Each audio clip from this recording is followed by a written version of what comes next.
ও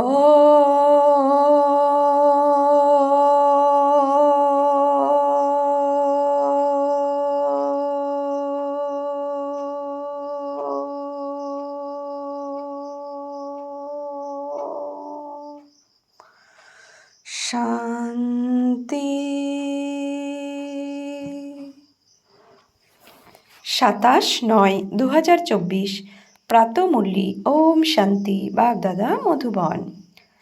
আজকের বাপদাদার অমূল্য মহাবাক্য হচ্ছে, মিষ্টি বাচ্চারা, স্মরণে থাকার পুরুষার্থ অর্থাৎ পরিশ্রম তোমাদের সকলেরই করা উচিত। নিজেকে আত্মা অনুভব করে আমাকে অর্থাৎ পরমাত্মা বাবাকে স্মরণ করলে আমি তোমাদের সকল পাপ থেকে মুক্ত করে দেব। বাবা কি বলছেন?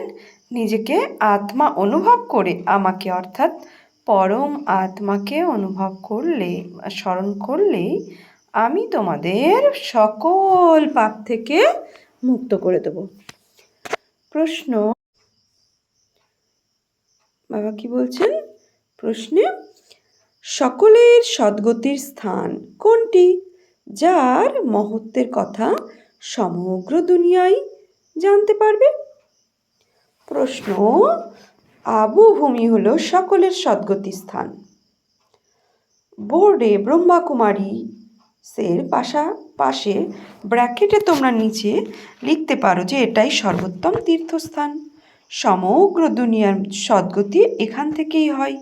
সকলেরই সদ্গতি বাবা এবং আদম অর্থাৎ ব্রহ্মা এখানে বসে সকলের সদ্গতি করেন। আদম অর্থাৎ তিনি মানব, দেবতা নয়, ওনাকে ভগবানও বলা চলে না। ওম শান্তি। দুবার ওম শান্তি কেন? না, এক হলো বাবার, দ্বিতীয় হলো দাদার। দুজনের আত্মা রয়েছেন। উনি হলেন পরমাত্মা আর ইনি হলেন আত্মা। ব্রহ্মা হচ্ছেন আত্মা, শিব বাবা হচ্ছেন পরমাত্মা। উনি তোমাদের উদ্দেশ্যে জানাচ্ছেন যে উনি আসলে সুদূর পরম ধামের বাসিন্দা। ইনিও সেই একই কথা জানাচ্ছেন।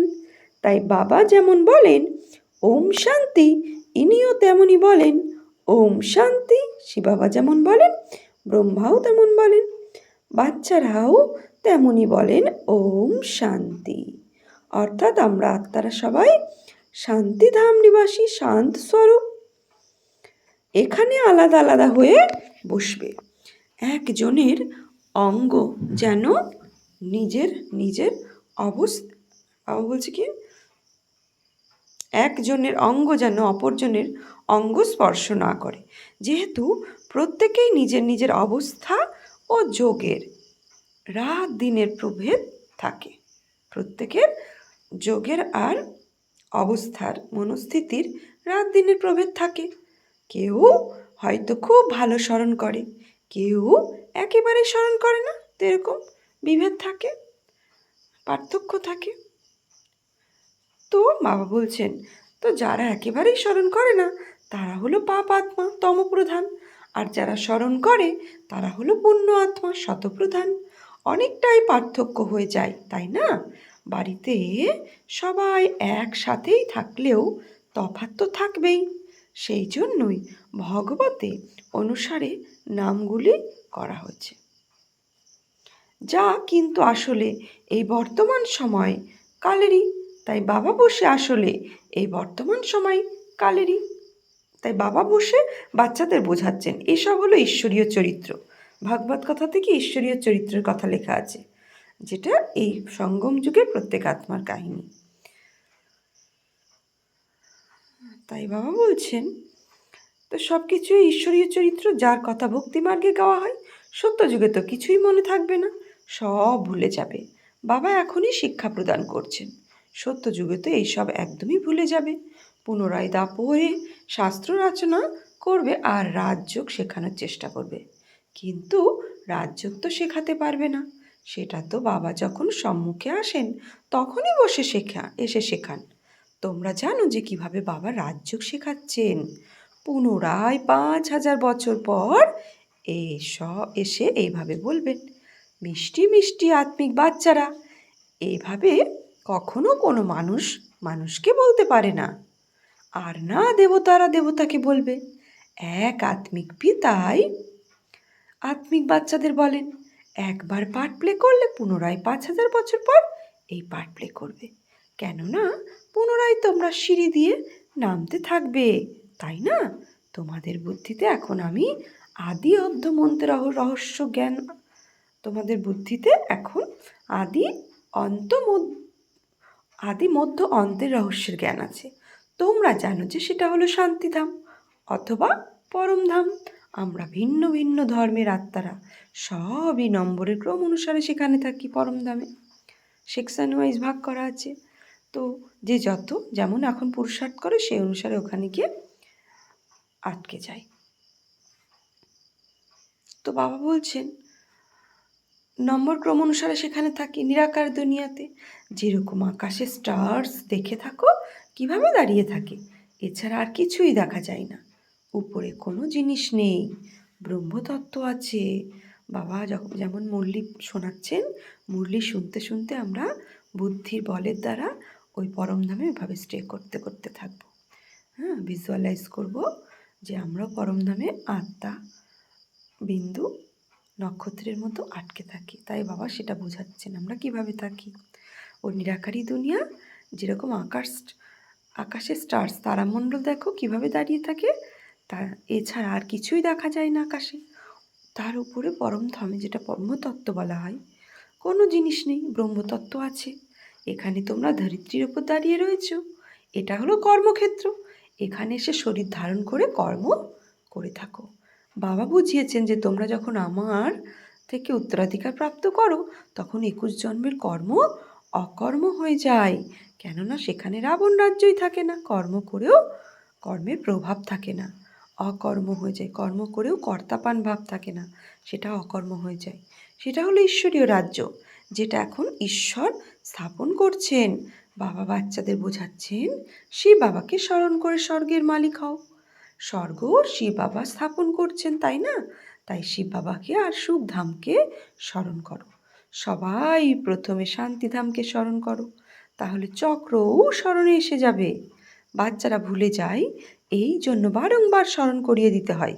কে করেন? বাবা। বারংবার স্মরণ করিয়ে দিতে হয়।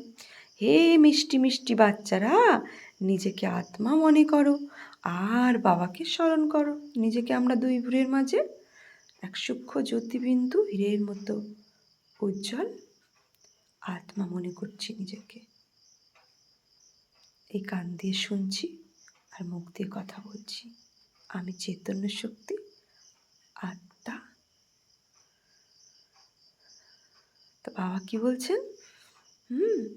যে নিজেকে আত্মা মনে করো আর বাবাকে স্মরণ করো। তো সামনে মহাজ্যোতিষী বাবাকে দেখছি, তার শক্তি আর শান্তির কিরণ আসছে, তো এইভাবে তাকে স্মরণ করছি। তাহলে তোমাদের সব পাপ ভস্ম হয়ে যাবে। বাবা প্রতিজ্ঞা করছেন যে তোমরা যদি আমাকে স্মরণ করো তাহলে তোমাদের সকল পাপ থেকে মুক্ত করে দেব। স্বয়ং ভগবান আমাদের সামনে প্রতিজ্ঞা করছে, শুধু তাকে স্মরণ করো। স্মরণ করলে আমরা সব পাপ থেকে মুক্ত হয়ে যাব। বাবাই হলেন পতিত পাবন, সর্বশক্তিমান অথরিটি। তাকে অল মাইটি অথরিটিও বলা হয়, ওয়ার্ল্ড অল মাইটি অথরিটি বলা হয় তাকে। তিনি সমগ্র সৃষ্টির আদি মধ্য অন্তকে জানেন, বেদ শাস্ত্র ইত্যাদি সব কিছু জানেন। তবেই তো বলেন যে এতে কোনো সার নেই, গীতাতেও কোনো সার নেই। যদিও গীতা হলো সর্বশাস্ত্রের শিরোমণি, মাতা পিতা বাদ বাকি সব হলো বাচ্চা। যেরকম সর্বপ্রথম হলো প্রজাপিতা ব্রহ্মা, বাকি সবাই হলো তার সন্তান। প্রজাপিতা ব্রহ্মাকে আদম বলা হয়। আদম মানে আদমি, মানুষ, তাই না? তাই এনাকে দেবতা বলা যায় না। আদম মানে আদমি অর্থাৎ মানুষ বলা যায়, যেহেতু উনি পুরুষার্থী, তাই তাকে দেবতা বলা যায় না। অ্যাডমকে আদম বলা হয়। ভক্তরা ব্রহ্মা, অ্যাডমকে দেবতা বলে দেয়। বাবা বসে বোঝাচ্ছেন অ্যাডম অর্থাৎ মানুষ, না দেবতা না ভগবান।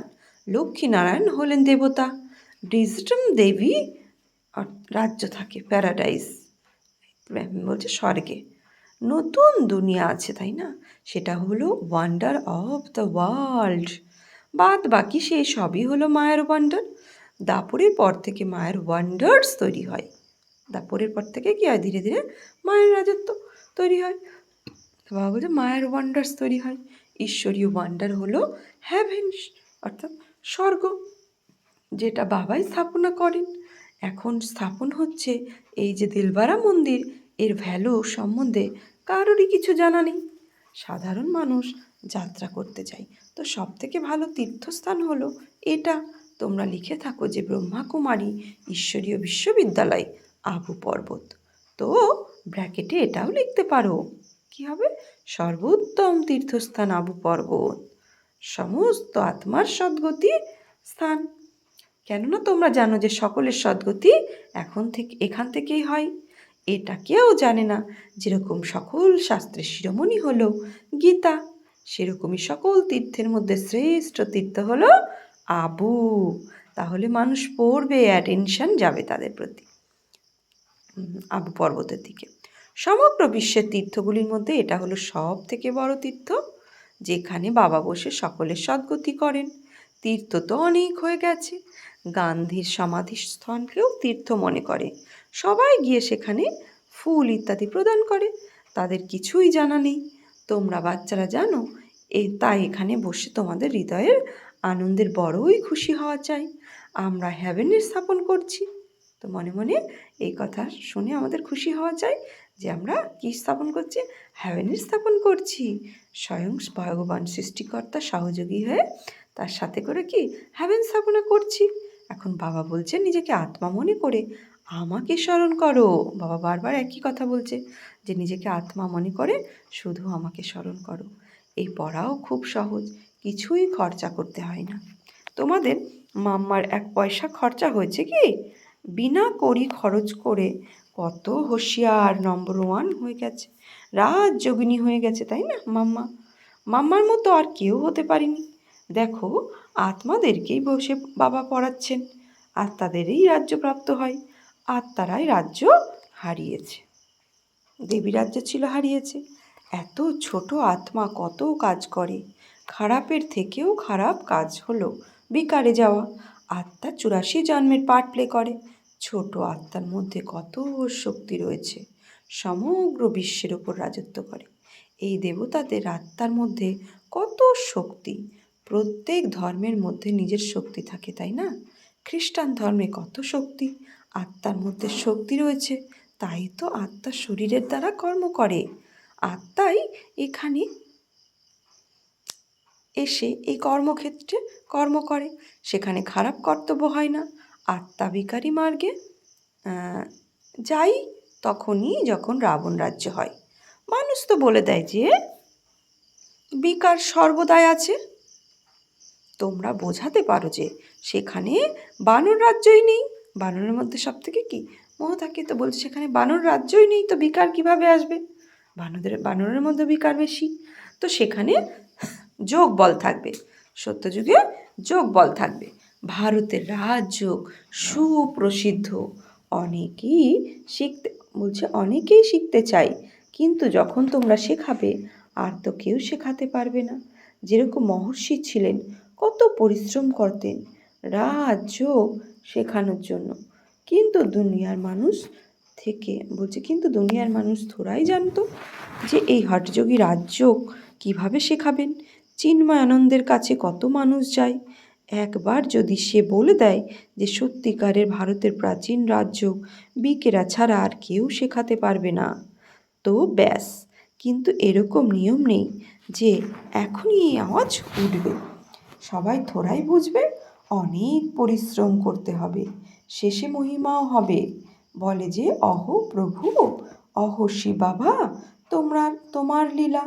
এখন তোমরা বুঝে গেছো যে তোমরা ছাড়া বাবাকে সুপ্রিম বাবা, সুপ্রিম টিচার, সুপ্রিম সদ্গুরু আর কেউ বুঝতে পারে না। এখানেও অনেকে আছে যাদেরকে চলতে চলতে মায়া হয়রান করে দেয়, তখন একদম অবুঝ হয়ে পড়ে। লক্ষ্য অনেক উঁচু, এটা হলো যুদ্ধের ময়দান, এখানে মায়া অনেক বিঘ্ন ঘটায়, দুনিয়ার লোক বিনাশের জন্য তৈরি করছে। তোমরা এখানে 5 বিকারগুলিকে জয় করার জন্য পুরুষার্থ করছো, তোমরা বিজয়ের জন্য, তারা বিনাশের জন্য পুরুষার্থ করছে। দুটি কাজ একসাথে হবে, তাই না? এখনও সময় আছে, আমাদের রাজ্য থোড়াই স্থাপনা হয়েছে, তার মানে হচ্ছে। তো রাজা প্রজা এখন সব তৈরি হবে। তোমরা অর্ধেক কল্পের জন্য বাবার থেকে উত্তরাধিকার প্রদান করছো। এছাড়া মোক্ষ, বাবা বলছেন এছাড়া মোক্ষ তো কারোর প্রাপ্ত হয় না। দুনিয়ার মানুষ যদিও বলে যে অমুক ব্যক্তি মোক্ষ প্রাপ্ত করেছে, মৃত্যুর পর সে থোড়াই জানতে পারবে যে কোথায় গেছে। এমনিই তারা গল্প বানিয়ে বলে দেয়। তোমরা জানো যে যারা শরীর ত্যাগ করছে তারা পুনরায় অবশ্যই শরীর ধারণ করবে, অর্থাৎ জন্মগ্রহণ করবে। কেউই মোক্ষ পাবে না, অর্থাৎ ওখানেই পরমধামে সারা জীবনের জন্য কেউ মুক্তি লাভে থাকবে না। এমন নয় যে জলের বুদবুদ যেভাবেই জলে মিশে যায়, সেই রকম আত্মা পরমাত্মাতেই লীন হয়ে যায়। বাবা বলছেন এই শাস্ত্র ইত্যাদি হলো সব ভক্তি মার্গের সামগ্রী।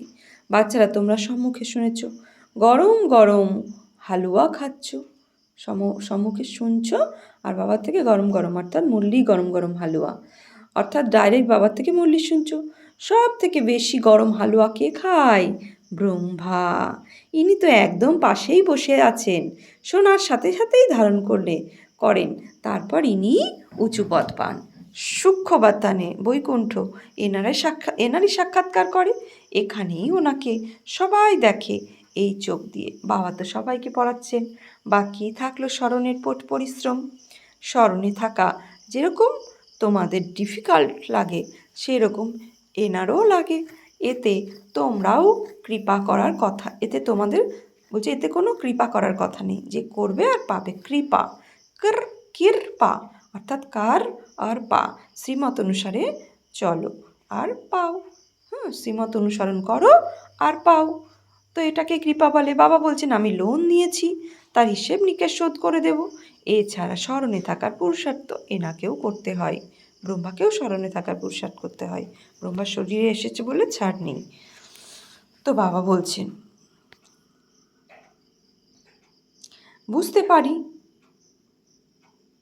শিব বাবা পাশেই বসে আছেন। ব্রহ্মা বাবা বলছে বুঝতে পারি শিব বাবা পাশেই বসে আছেন, মানে তার ভ্রুকুটির পাশে, তার আত্মার পাশে। বাবাকে আমি স্মরণ করি, ব্রহ্মা বলে আমি স্মরণ করি, তথাপি ভুলে যাই বাবাকে। সব থেকে বেশি পরিশ্রম এনাকে অর্থাৎ ব্রহ্মাকে করতে হয়। যুদ্ধের ময়দানে যে মহাবীর মহারথী শক্তিবান হয়, যেরকম হনুমানের উদাহরণ দেয়, তো তাকেই মায়া পরীক্ষা নিয়েছিল। কেননা সে মহাবীর ছিল। যত বেশি মহাবীরদের বড় বড় পরীক্ষা আসবে, তো যত বেশি শক্তিবান ততই বেশি মায়ার পরীক্ষা নেয়, তুফানও বেশি আসে। বাচ্চারা লেখে যে বাবা আমাদের এই হয়, বাবা বলেন ওখানে এখন তো সব কিছু হবে। বাবা প্রতিদিন বোঝাচ্ছেন সতর্ক থাকো। লেখে যে বাবা মায়া অনেক তুফান নিয়ে আসে, কেউ কেউ দেহ অভিমানী হয়, তাই বাবাকে বলে না। এখন তোমরা অত্যন্ত সুবুদ্ধি সম্পন্ন হচ্ছ। আত্মা পবিত্র হলে শরীরও পবিত্র হয়ে যায়। আত্মা কতই চমকপ্রদ হয়ে যায়। প্রথমে তো গরিবরাই জ্ঞান নেবে, বাবাকেই তো গরিবের ভগবান বলা হয়, তাই না? বাকিরা তো দেরিতে আসবে। তোমরা বুঝতে পারো যে যতক্ষণ ভাই বোন না হতে পারবে ততক্ষণ ভাই ভাই কিভাবে হবে? প্রজাপিতা ব্রহ্মার সন্তান তো ভাই বোন হলো, তাই না? পুনরায় বাবা বোঝান যে নিজেদেরকেই ভাই ভাই মনে করো, এটা হলো শেষ সম্বন্ধ। পুনরায় উপরে গিয়েও ভাইদের সাথে মিলিত হবে। পুনরায় সত্যযুগে নতুন সময় সম্বন্ধ শুরু হয়, সেখানে শ্যালো কাকা মামা ইত্যাদি এত সম্বন্ধ হবে না, সম্বন্ধ অনেক হালকা হবে। তারপর ধীরে ধীরে বৃদ্ধি হতে থাকবে। এখন তো বাবা বলছেন যে নিজেদেরকে ভাই বোনও নয়, কি বলো, ভাই ভাই মনে করতে হবে, নাম রূপ থেকেও বেরিয়ে যেতে হবে। বাবা ভাইদেরকেই আর তাদের পড়াচ্ছেন। প্রজাপিতা ব্রহ্মা আছেন, তাই তোমরা ভাই বোন হয়েছ। শ্রীকৃষ্ণ তো নিজেই হলো বাচ্চা, সে কিভাবে তাই ভাই ভাই বানাবে? গীতাতেও এই কথাটি নেই। এই জ্ঞান হলো সবার থেকে আলাদা। ড্রামাতে সব কিছু পূর্ব নির্ধারিত আছে। 1 সেকেন্ডের পার্ট বলছে 1 সেকেন্ডের পার্ট অন্য সেকেন্ডের সাথে এক হবে না, মিলবে না। কত মাস, কত ঘন্টা, কত দিন অতিবাহিত হচ্ছে, 5000 বছর পর পুনরায় হবে। কম বুদ্ধিযুক্ত আত্মারা তো এটাও ধারণ করতে পারবে না। এই জন্য বাবা বলছেন, এ তো খুব সহজ, নিজেকে আত্মা মনে করো, অসীম জগতের বাবাকে স্মরণ করো, পুরনো দুনিয়ার বিনাশ হয়। বাবা বলছেন আমি তখনই আসি যখন সঙ্গম হয়। তোমরাই দেবী দেবতা ছিলে, এটাও জানো যে যখন এনাদের রাজ্য ছিল তখন আর অন্য কোনো ধর্ম ছিল না। এখন তো এনাদের রাজ্য নেই, তাই না? লক্ষ্মীনারায়ণের ডিনাস্টি এখন নেই। আচ্ছা, মিষ্টি মিষ্টি হারানিধি বাচ্চাদের প্রতি মাত পিতা বাপদাদার স্মরণে স্নেহ সুমন আর সুপ্রভাত। আত্মাদের পিতা তার আত্মারূপী বাচ্চাদের জানাচ্ছি নমস্কার। আমরা আত্মারূপী বাচ্চারা আত্মারূপী বাপদাদাকে জানাচ্ছি নমস্কার, সুপ্রভাত, ধন্যবাদ। ধারণার জন্য মুখ্য সার। এখন হলো অন্তিম সময়, বাড়ি ফিরে যেতে হবে। সেই জন্য নিজের বুদ্ধি নাম রূপ থেকে বের করে নিতে হবে। আমরা আত্মারা হলাম ভাই ভাই, এই অভ্যাস করতে হবে। দেহ অভিমান আসবে না, বলছে দেহ অভিমানে আসবে না।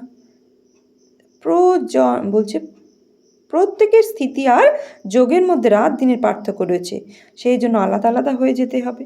কারোর শরীরের সাথে কোনো স্পর্শ না হয়। পূর্ণ আত্মা হওয়ার জন্য স্মরণ করার পরিশ্রম করতে হবে। বরদান, বাবার